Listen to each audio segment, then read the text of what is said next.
Olá, sejam todos bem-vindos ao encontro com os candidatos a prefeito da cidade de Florianópolis. Hoje estamos recebendo o Dr. Ricardo Vieira, do Partido Solidariedade, e queremos já agradecer o seu atendimento ao convite das entidades empresariais aqui de Florianópolis. Estamos aqui representados pela Zena Becker, a coordenadora do Movimento Floripa Sustentável.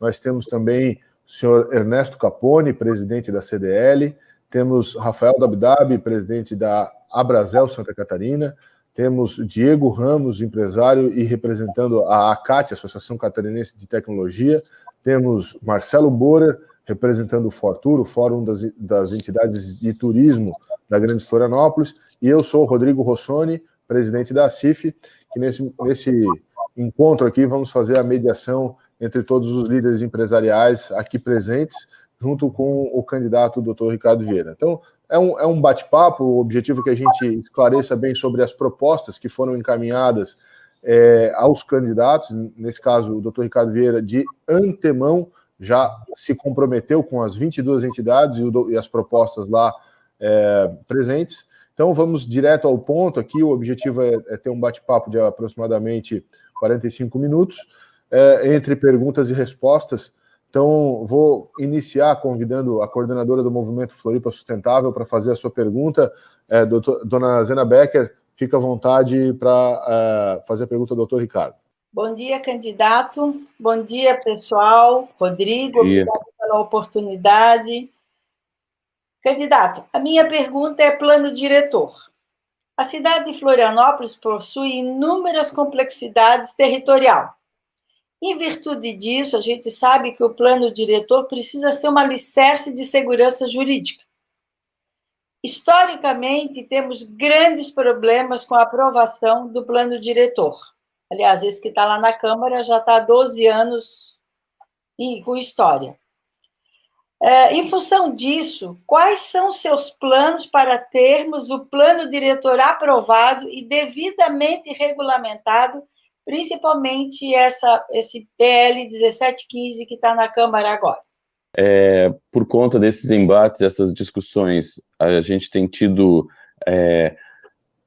o desenvolvimento da cidade e secundarizado essas discussões, então a gente percebe uma falta de operância da prefeitura em torno daquilo que é estabelecido e, em paralelo a isso, discussões por vezes intermináveis e o que contrasta com a necessidade do município.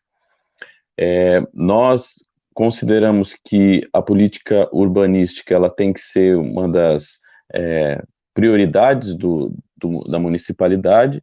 Nós consideramos que a digitalização da prefeitura, no sentido de transparência daquilo que é hoje a materialização do plano diretor no mapa da cidade e a transparência nas consultas da população em relação ao potencial construtivo, em relação às formas de ocupação da nossa cidade, deva ser o melhor caminho para que a gente possa anular esse abismo entre o que tem estabelecido em lei e a prática da cidade. Mais especificamente, nós temos a ideia da prefeitura digital, em que todos os passos em relação à interface do cidadão com a prefeitura deverão ser feitos à distância. A gente já insistia nessa ideia e a pandemia nos mostrou que isso é plenamente possível. Hoje as relações elas estão à distância em muitos campos da vida cotidiana. Exemplo disso é a nossa reunião de hoje. Então não há por que a gente manter uma relação do cidadão, das pessoas de Florianópolis com a prefeitura tão somente através do pró-cidadão.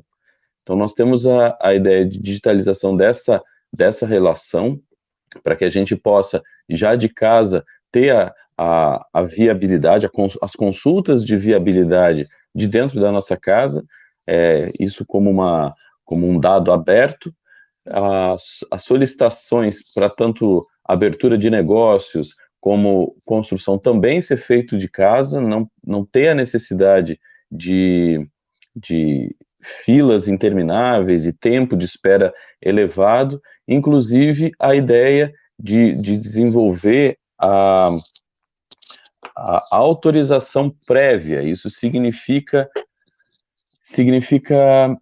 trabalhar com a ideia de que nem todo estabelecimento, nem toda solicitação, ela deva ser fruto de análise dos técnicos da prefeitura, mas trabalhar por amostragem e, obviamente, como muitos locais do mundo fazem, a partir do momento em que o empreendedor ultrapassou as suas possibilidades, aí o poder público atuar. Mas não vemos a necessidade de todo pequeno empreendimento, toda iniciativa que faz com que a cidade possa se desenvolver e dali desse desenvolvimento gerar emprego, gerar renda, democratizar a cidade nesse sentido, ter uma análise que possa levar meses pela prefeitura para que a gente possa ter a nossa cidade desenvolvida. Então, a prefeitura digital é um item que a gente considera muito importante. Em relação ao plano diretor em si, nós consideramos, isso faz parte, entre aspas, do DNA da nossa proposta, que é a ideia do controle social e da participação da sociedade. Então, nós vemos no Conselho da Cidade o caminho mais adequado para que a gente tenha a política urbanística desenvolvida no município. Nós temos que ter oficializadas instâncias de participação da sociedade, então não considero adequado que a participação em torno do plano diretor seja uma participação cavada pela sociedade, que a sociedade tenha que se empenhar extremamente, independente da posição política ou daquilo que se defende, tenha que ser tão, desculpa o termo aqui, mas mendigada a participação diante do chefe do Poder Executivo. Nós achamos que isso tem que ser algo cotidiano e que tem que fazer parte do processo. Então, o acompanhamento do plano diretor, o desenvolvimento das suas alterações, das suas reformulações, tem que passar pelo Conselho da Cidade, e esse trabalho tem que, inclusive, ser palco da participação dos vereadores, para que as propostas que cheguem à Câmara de Vereadores não sejam, em essência, alteradas, né? Elas, obviamente, aqui todo respeito ao trabalho do Poder Legislativo, mas a proposta que chegou na última vez à Câmara de Vereadores, onde eu fazia parte, inclusive, da Câmara, ela teve muitas alterações, foram alterações que, por vezes, não se coadunaram com o trabalho desenvolvido à época. E a gente tem que revisar o plano diretor, a gente tem que revisar o perfil de desenvolvimento da cidade, até porque, e dentro desse perfil, estabelecer uma nova forma da prefeitura atuar. Explico melhor.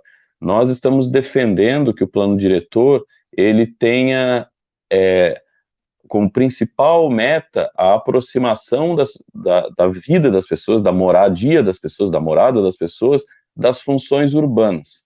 Hoje a gente vê uma cidade de Florianópolis que tem um movimento pendular, que se chama, esse grande deslocamento de pessoas nos extremos do dia, no início da manhã e no final da tarde, exatamente porque há um processo de distanciamento das pessoas que trabalham no centro do seu local de moradia. Então, nós estamos desenvolvendo e apresentando a ideia do desenvolvimento de centralidade do norte, linkada a esse eixo Canasvieiras, Sapiens Park com os ingleses. Nós estamos desenvolvendo a ideia da centralidade do sul, ligada a esse centro de desenvolvimento urbano que já está se dando de uma forma não organizada nesse eixo da estrada que vai para o novo aeroporto, na interseção com o Campeche. Esse local ele tem que ser desenvolvido com capitanear da prefeitura, então nós queremos ali desenvolver uma centralidade, no leste e na região continental. Na região continental, especialmente naquela região onde hoje tem a Havan, onde havia o Big, hoje é Maxi Atacadista, porque nós defendemos que ali, naquele terreno, naqueles terrenos desocupados que são da prefeitura, ali deva ter a nova rodoviária, para que aquele local seja um local de desenvolvimento da região urbana. Então, nós defendemos esse desenvolvimento por centralidades, para que nessas centralidades haja a conjunção de serviços públicos, locais para que a população, para que os empreendedores possam se localizar e a gente ter desenvolvimento nessas regiões, para aproximar as pessoas do seu local de trabalho, para que principalmente o microempreendedor e o MEI e o microempresário, o pequeno empresário, tenham espaços para desenvolver o seu trabalho, ter locais de circulação, de aproximação das pessoas, que o aspecto do lazer e da cultura seja a transversalidade que una essa iniciativa e que possa se transformar também em local de atração turística, porque hoje o nosso turismo é desejado, é importante que seja baseado nas belezas naturais da nossa cidade. Entretanto, a temporada nos mostra que se a gente tem um dia de chuva, nós temos muito poucas opções para aquelas pessoas que visitam a nossa cidade. A gente acaba tendo uma intensificação do trânsito nesses dias, as pessoas procuram os shoppings da cidade porque as opções são poucas no nosso município. Então, essas centralidades, elas teriam essa função, além da gente desenvolver as microcentralidades, que seriam dentro dos bairros, em que haja essa ideia do desenvolvimento de serviços públicos, juntamente com espaços de convívio, lazer, cultura, com viés turístico, e espaços para que a gente tenha incubadoras sociais, para que um microempreendedor possa ter um seu lugar garantido temporariamente, para aprender a ter um negócio, para se desenvolver enquanto microempreendedor individual ou microempresário, e dali saia para montar o seu negócio, depois de ter capacitação pela prefeitura, para ter a participação do Sistema S nesse processo, e a gente ter mais pessoas autonomizadas no sentido econômico. Então, a gente acha que o plano diretor ele deva ter incorporado essa ideia da centralização das funções urbanas, para que a gente possa ter mitigado esse problema da mobilidade urbana da nossa cidade. Como eu falei, o processo para isso, acreditamos que seja através da superação da democracia representativa, que a gente evolua na ideia da democracia participativa. O mundo desenvolvido é assim, a sociedade civil participa, não é encarada como um incômodo, a transparência é inerente ao processo, e é dessa forma que a gente vai trabalhar a partir do dia 1º de janeiro. Zena, não sei se eu respondi adequadamente a pergunta, se sobrou alguma dúvida em relação ao nosso posicionamento. Estou aberto aqui a gente continuar a conversa. Tá, joia. Doutor Ricardo, quero agradecer. Nós vamos seguindo, depois a dona Zena poderá voltar na segunda rodada de perguntas. Nós vamos buscar manter dentro dos 45, 50 minutos no máximo, mas necessitamos aí também dar o espaço para as outras entidades fazerem as suas perguntas. Então, vou passar para o Rafael Dabdab, da Abrazel, que fará também o seu questionamento. Bom dia a todos. Bom dia, Ricardo. Bom dia. Considerando a importância econômica do setor da gastronomia, que tem na cidade mais de 3 mil estabelecimentos, e gera mais de 15 mil empregos diretos antes da pandemia, considerando que foi um dos setores mais impactados economicamente pelos efeitos desta pandemia, nas nossas enquetes apontam que em torno de 1/3 dos estabelecimentos do setor fecharam e perdemos 40% dos postos de trabalho que são gerados diretamente. sendo que esse número, infelizmente, ainda é crescente, até porque alguns segmentos do nosso setor, como casas noturnas e eventos sociais, ainda estão impedidos por força de decreto de funcionar. Considerando que até o momento não houve nenhum tipo de ajuda financeira do município para a preservação de empresas e empregos, como redução de IPTU, taxa de lixo e iluminação. Pergunto, se o senhor for eleito, quais medidas serão implementadas para preservar as empresas e empregos? Então, bom dia, Rafael, obrigado pela pergunta. Acredito que isso seja um assunto extremamente atual, né, como boa parte das pessoas sabem, eu sou médico, tenho formação clínica, mas também tenho formação de sanitarista, e essa pandemia colocada como desafio para o mundo inteiro tem sido um assunto instigante para que a gente possa estudar e desenvolver propostas em relação a como que a gente enfrenta a pandemia. E eu tenho procurado me inteirar e participar de discussões baseadas pelo viés científico, para que a gente possa ter a apresentação de proposituras adequadas nesse sentido. Sou médico, obviamente defendo a vida, defendo as metodologias ligadas à saúde pública, e sempre fui um insistente na ideia de que a saúde, ela é determinada socialmente, ou seja, a gente vai ter doenças, a gente vai ter adoecimentos pautados pelo jeito como que a gente vive.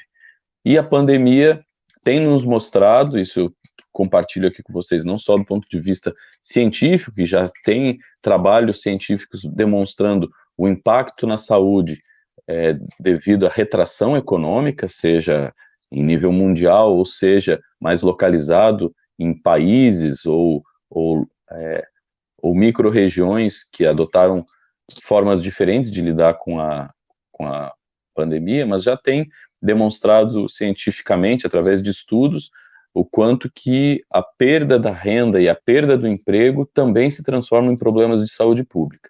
Então, a gente tem que ter o olhar carinhoso para os dois lados, né? O lado do cuidado à saúde e das medidas relacionadas à pandemia, mas também perceber que a economia é algo a ser tratado também de uma forma adequada.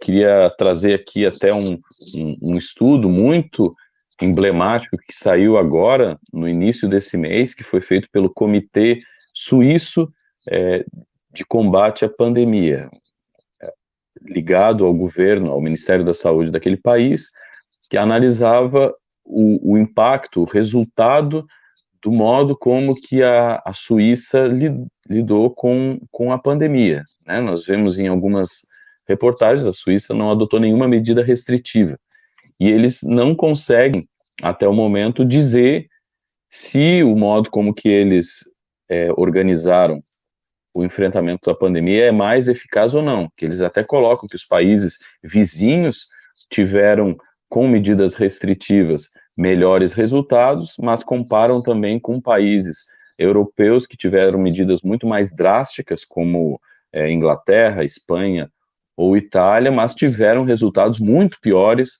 do que a própria Suíça. Então, o que significa isso? Significa que não há um método, não há uma fórmula pronta, adequada e que vai garantir resultados em termos de saúde pública, em termos de resultados à pandemia ainda estabelecido no mundo. Portanto, nós queremos e nós vamos implementar a ideia do desenvolvimento do diálogo para que a gente possa ter medidas em relação à pandemia. Nós já tivemos, durante esse período todo, a demonstração de que a cidade ela é uma cidade comprometida com a coletividade. Se não fosse isso, no início da pandemia, onde se adotou um modelo de fechamento de tudo, a gente não teria tudo fechado. Se as pessoas não tivessem esse compromisso com a coletividade, cada um faria o que quiser, o que gostaria de fazer, e a gente ia ter estabelecimentos abertos, apesar da gente saber que o esforço da municipalidade no sentido de fiscalizar e punir no início foi muito forte. Mas a gente já tem demonstrado que a cidade ela tem o compromisso de desenvolver o cuidado consigo mesma. Então, nós vamos protagonizar esse cuidado, nós vamos trazer o diálogo da cidade para esse sentido. Estabelecer com o setor produtivo, com a representação do setor gastronômico, e aí a Brasel, a própria CDL, a CIF tem capacidade de organizar os seus representados para que a gente possa adotar uma metodologia de não fechamento dos negócios, manutenção da capacidade de geração de emprego e renda da nossa cidade, mas também perceber, né, nessa metodologia um formato de cuidado da cidade em relação à pandemia. Em relação ao setor gastronômico e ao setor turístico, a gente considera o turismo como um eixo de recuperação econômica, não só pós-pandemia, mas durante a pandemia. Portanto, a gente tem que desenvolver essas metodologias ligadas ao setor turístico. E nós achamos que o setor turístico é muito relacionado com o viés gastronômico, ele deva ser olhado como uma junção de características. O turismo no sentido de trazer novos visitantes para a cidade, trazer, entre aspas, o dinheiro novo para ser distribuído aqui no nosso município, mas também a ideia do lazer para as pessoas que aqui residem, né, de Florianópolis e da região. Ou seja, a gente tem que fomentar o turismo e esse viés gastronômico no ano inteiro, para que a gente não tenha só na temporada o desenvolvimento desse setor. Nós achamos que as rotas gastronômicas, elas têm que ser valorizadas, têm que ser melhor desenvolvidas pelo poder público. Uma das formas que a gente está propondo de maior desenvolvimento das rotas gastronômicas é através do transporte marítimo. Vou explicar um pouco melhor isso, pois a gente acredita que incrementos à atividade turística devam ser incorporados. Nós temos no transporte marítimo um grande imbróglio, né? O alegado é que o governo do estado não cumpre a sua parte, e a gente realmente vê uma morosidade nesse sentido. Então, nós já vamos, a partir do ano que vem, implementar o transporte marítimo na cidade, usando o viés turístico como o impulsionador do transporte marítimo dentro da cidade, com a ideia de isso ser metropolitano, obviamente. Então, nós vamos estabelecer as linhas que unem as rotas gastronômicas do Ribeirão, com Santo Antônio de Sambaqui, o centro da cidade, e a rota gastronômica de Coqueiros, incorporando outros pontos de parada que o setor indique como necessário para o desenvolvimento do turismo. A gente sabe que se a gente tiver esse modal colocado na cidade, a gente vai atrair turistas e ele vai ser viável economicamente, principalmente porque a partir disso também vai se incorporar ao cotidiano das pessoas e possa ter o uso como um modal de transporte para o cotidiano da cidade.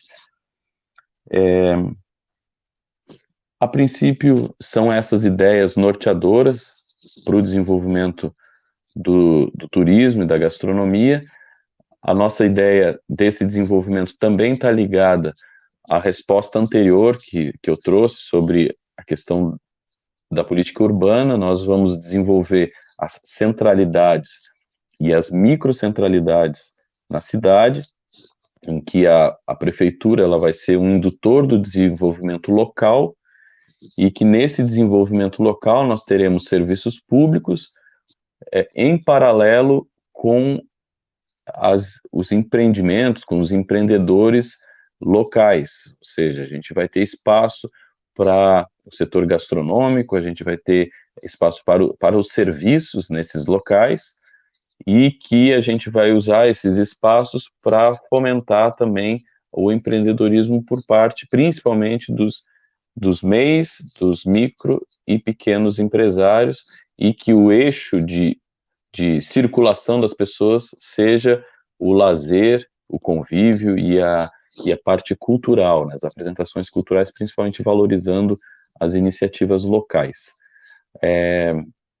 A gente não tem projeto arquitetônico para isso, mas a ideia é mais ou menos um bulevar de serviços, talvez no modelo de mercado público, algo nesse sentido, não tão grande, obviamente, para todos os bairros da cidade, mas que a gente tenha localidades que tenham esse viés de serviço público, lazer, cultura e empreendedorismo em cada bairro da cidade, muito maior nessas centralidades que nós vamos desenvolver no norte, no sul, no leste e no setor continental, na região continental da cidade.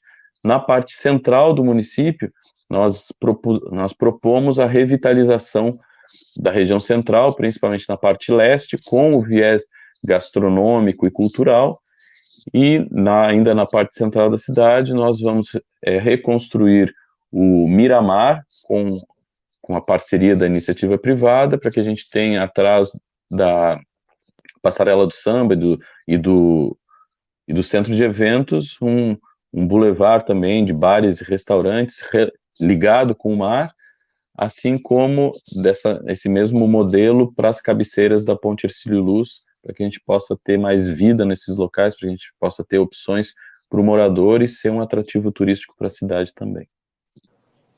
Doutor Ricardo, agradecemos. Nós estamos aqui já com aproximadamente 28 minutos, 29 de live, então temos 4 pessoas para perguntar ainda. Vou passar a palavra para o Diego Ramos. Diego, vai entrar em tela aí. Ok.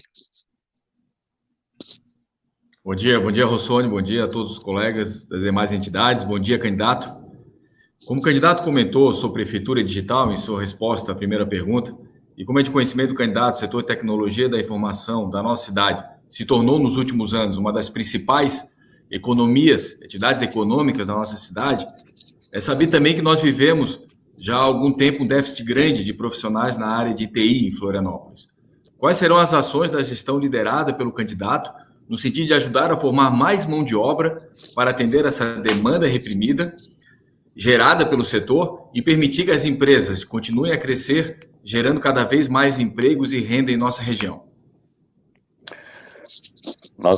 Nós acreditamos que o processo de indução do potencial econômico da cidade passa pelo papel do poder público, e nós sabemos que esse déficit de formação no município, ele existe, portanto, as propostas ligadas ao desenvolvimento econômico e à formação da nossa população, principalmente do jovem, vão estar intrinsecamente trabalhados, vão ser trabalhados em conjunto, tanto no aspecto do desenvolvimento das microcentralidades, que nós trazemos como exemplo disso, o diálogo com o Sistema S, para que a gente possa ter a indução à população a trabalhar nesse sentido.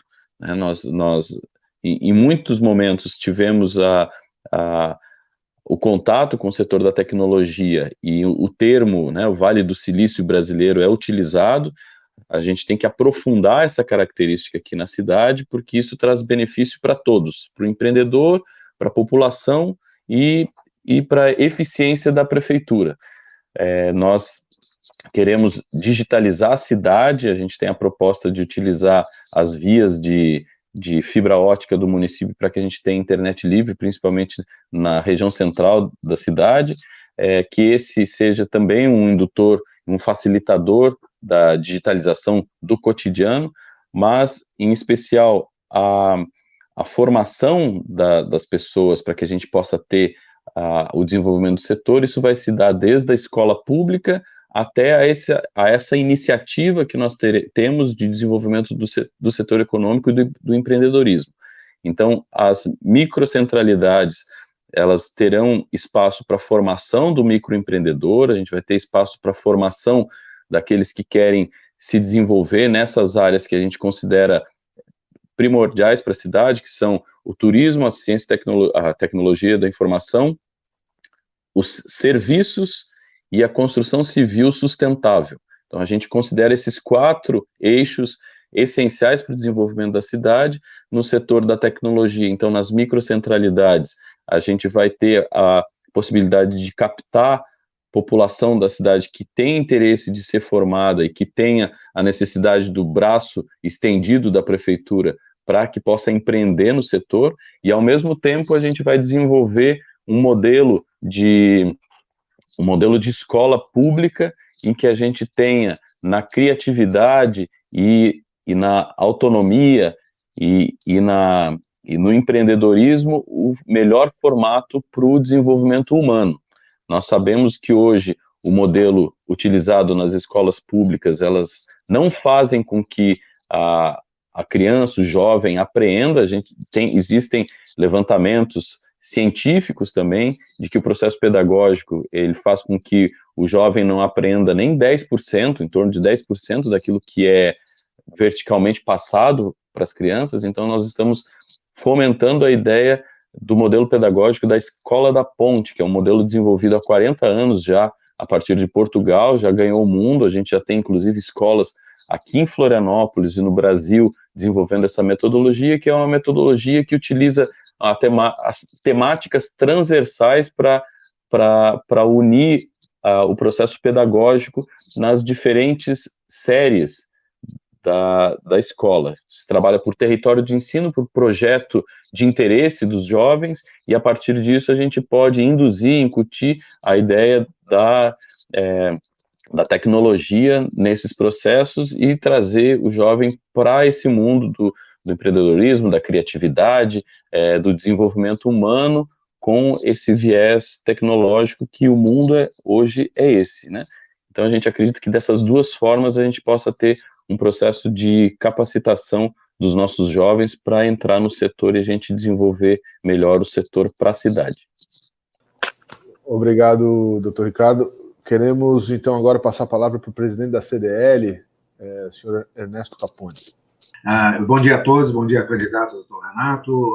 Obrigado pela oportunidade aí de poder estar, através da CDL, realizando perguntas. E a nossa grande...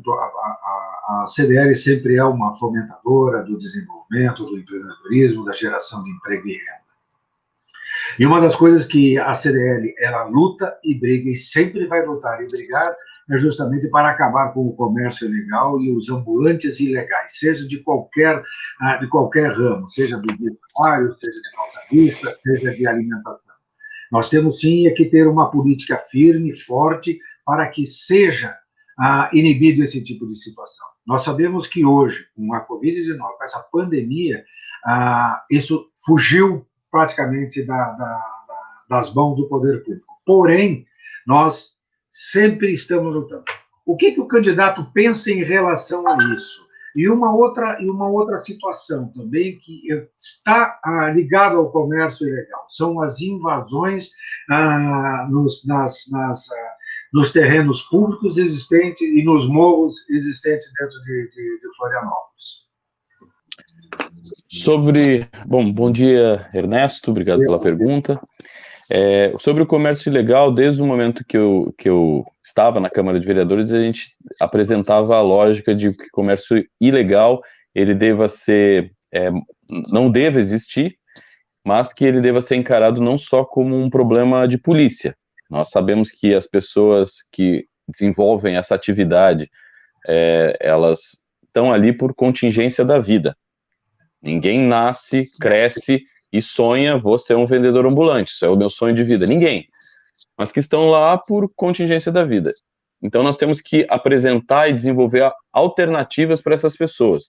À época a gente apresentou a ideia do cadastro municipal, a formalização através do MEI e a identificação desses vendedores através de colete e a indução para que esses vendedores se localizem em algum local designado pela prefeitura.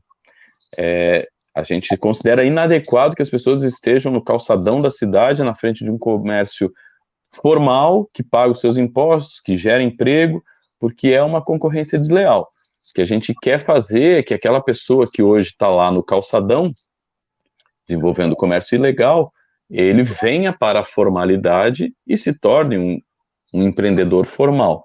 Só que a gente entende as dificuldades e acha que a prefeitura tem que ser um fomentador de alternativas. Então, por isso que grande parte da nossa proposta para esse problema se localiza também na ideia das microcentralidades e no desenvolvimento de alternativas em que a prefeitura apresente as incubadoras como a possibilidade dessas pessoas saírem da rua, terem o seu momento de estágio dentro dessas incubadoras e dali possam sair para montar o seu negócio formalizado.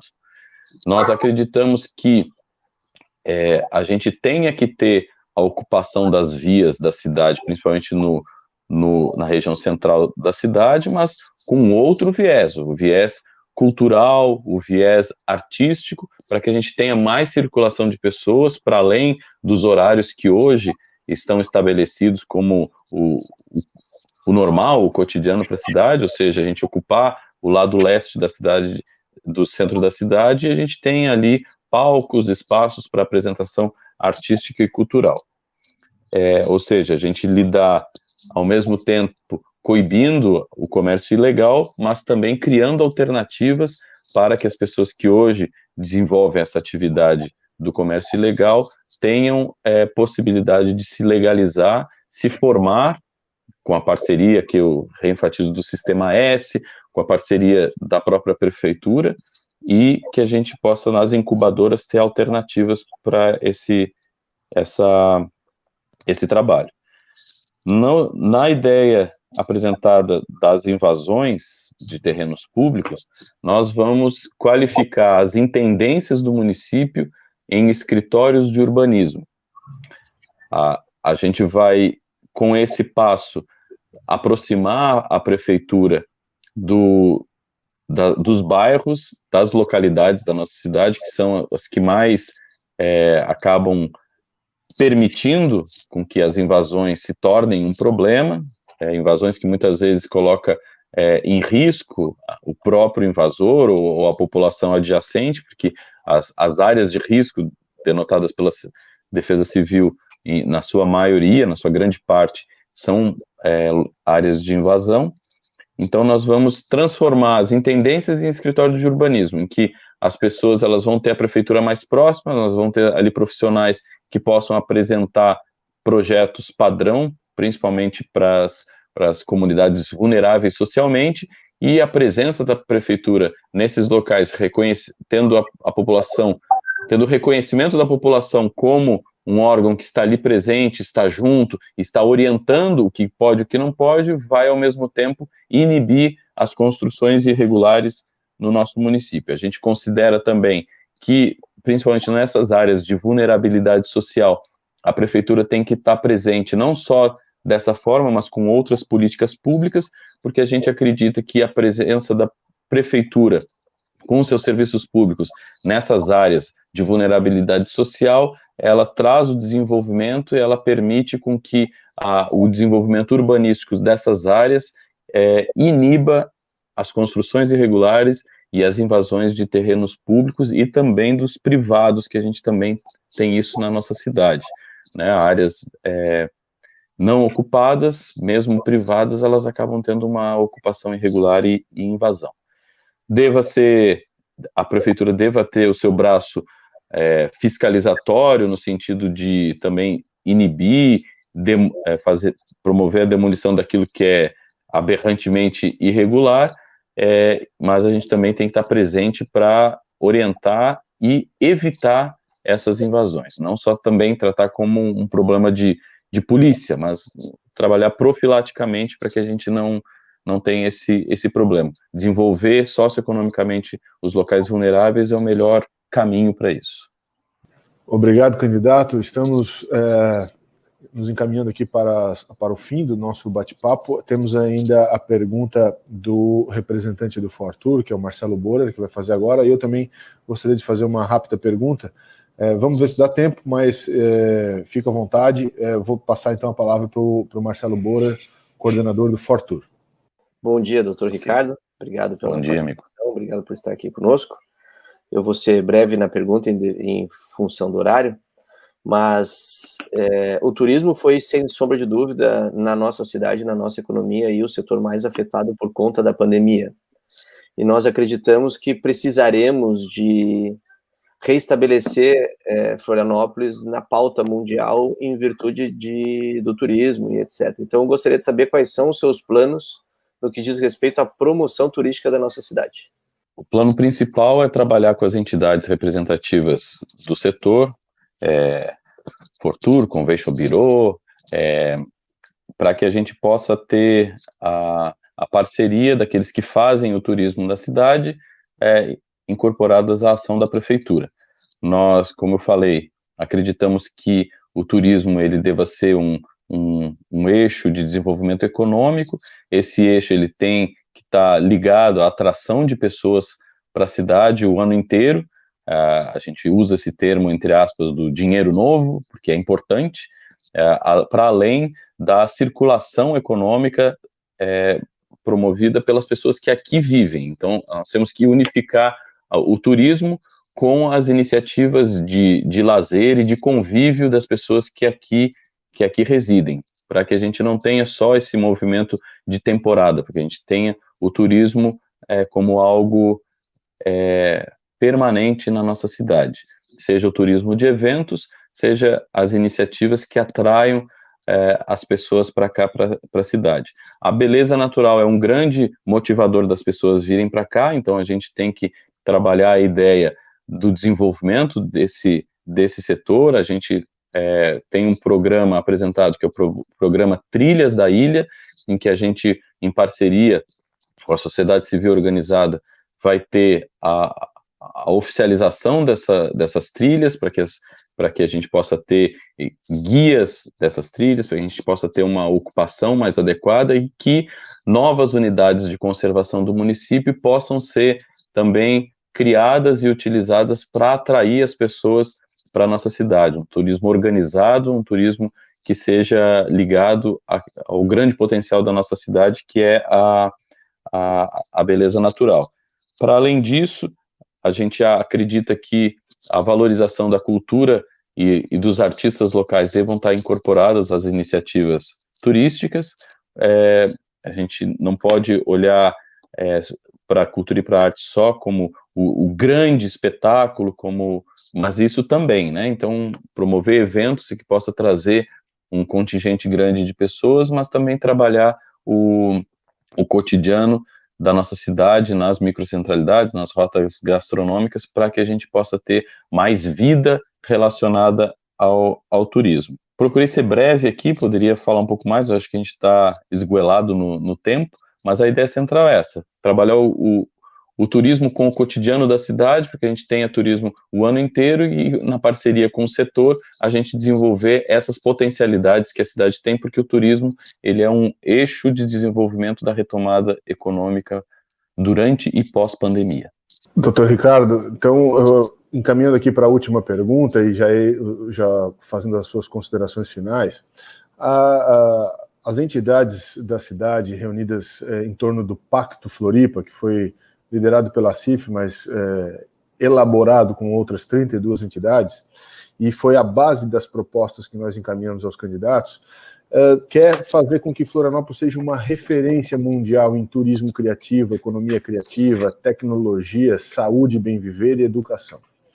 Para isso, nós entendemos que a liberdade econômica é um dos valores essenciais, a livre iniciativa. E também entendemos que a gestão pública eficiente ela é fundamental. E para isso nós apoiamos programas de desestatização. E aqui na cidade nós temos um dos maiores gastos da prefeitura, dos maiores custos com a CONCAP, e também temos questões bem problemáticas em relação ao saneamento básico ligados ao contrato que temos com a Casan. Nós gostaríamos de saber a sua opinião nessa linha, e aí já, em função do tempo, lhe dá as condições para fazer o seu fechamento, e aí nós fazemos o encerramento na sequência. Ok. Sobre a política de resíduos da cidade, a gente considera que muitas vezes o comparativo da CONCAP com outras iniciativas, como por exemplo Joinville, São José, isso é muito utilizado, ela acaba sendo uma comparação não adequada, porque a CONCAP faz serviços diferentes do que faz nesses municípios. Nós consideramos que a CONCAP ela tem que ser reorganizada no sentido de fazer com que a gente pare de enterrar a nossa riqueza. A gente paga para enterrar uma riqueza. Então, nós estamos promovendo a ideia da modificação do modo como que a gente lida com o resíduo sólido no nosso município. Nós vamos deixar de ter o destino final no aterro de Biguaçu, nós vamos implementar uma metodologia que hoje já é usada na Sabesp, em São Paulo, já é avalizada pelo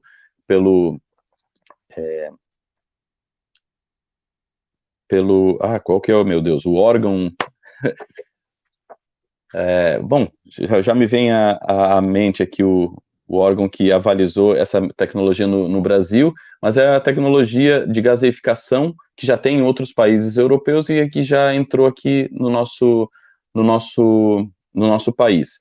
Essa metodologia, ela faz com que todo o resíduo que chega até essa usina, ele se transforme numa matéria que possa ser moldada, inclusive do resíduo, a gente pode transformar isso em blocos para habitação popular, pode ser transformado em qualquer insumo para política urbanística. Então, nós teremos essa metodologia. Antes do resíduo chegar ali ao CETRES, que é no órgão da CONCAP no Itacorubi, onde é feito o transbordo, que vai ser feita aplicada essa tecnologia, nós vamos criar postos de troca nos bairros. A gente vai criar a moeda social Garapuvu, em que as pessoas elas vão poder pegar o seu resíduo ou compostável ou reciclável. Isso vai ser trocado por valor. As pessoas vão ter um cartão em que isso vai ser monetizado para que as pessoas possam, com esse valor, trocar por produtos da agricultura urbana, que é uma metodologia que nós vamos aplicar na nossa cidade, de reduzir a distância entre a produção do alimento e o consumo. Isso está dentro da Política Nacional de Segurança Alimentar e Nutricional. Hoje a gente tem uma distância muito grande entre a produção do alimento e o consumo.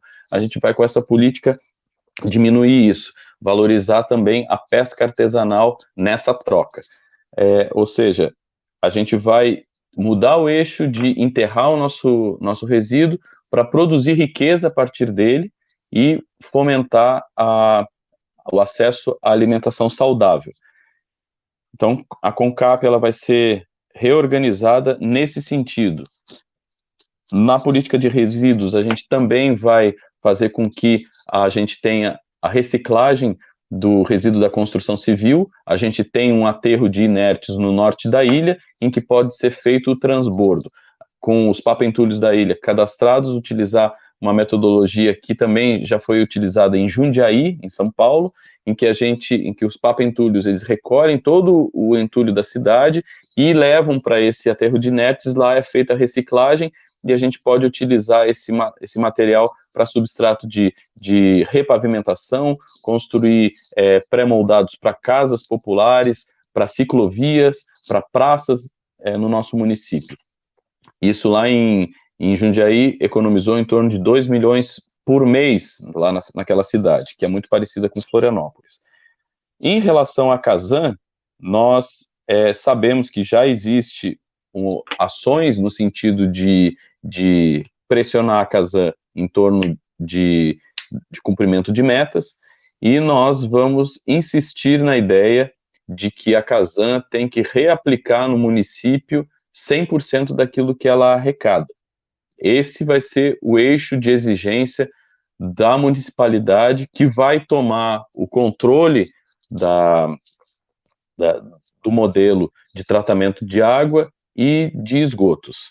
Nós vamos fazer com que, através desse controle, a Casan reaplique os 100% do que arrecada no município, para que a gente tenha essa meta de 100% da cidade atendida pela rede de esgotos. Se isso não se viabilizar, se isso não for comprovado pela Casan, que ela está trabalhando mais eficientemente, sem perda de água, como hoje tem, em torno de 40% do que chega do abastecimento de água é perdido em vazamentos, e se a gente não tiver a reaplicação na edificação de rede de esgotos para a cidade inteira, a gente vai rever o contrato, a gente vai ter, inclusive, a comprovação da ineficiência da Casan, e a gente pode redirecionar a concessão para outros modelos municipais ou em parceria com a iniciativa privada.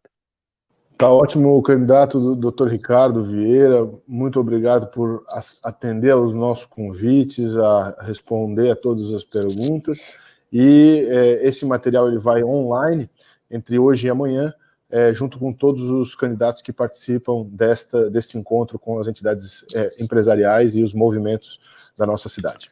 Um abraço e até logo mais.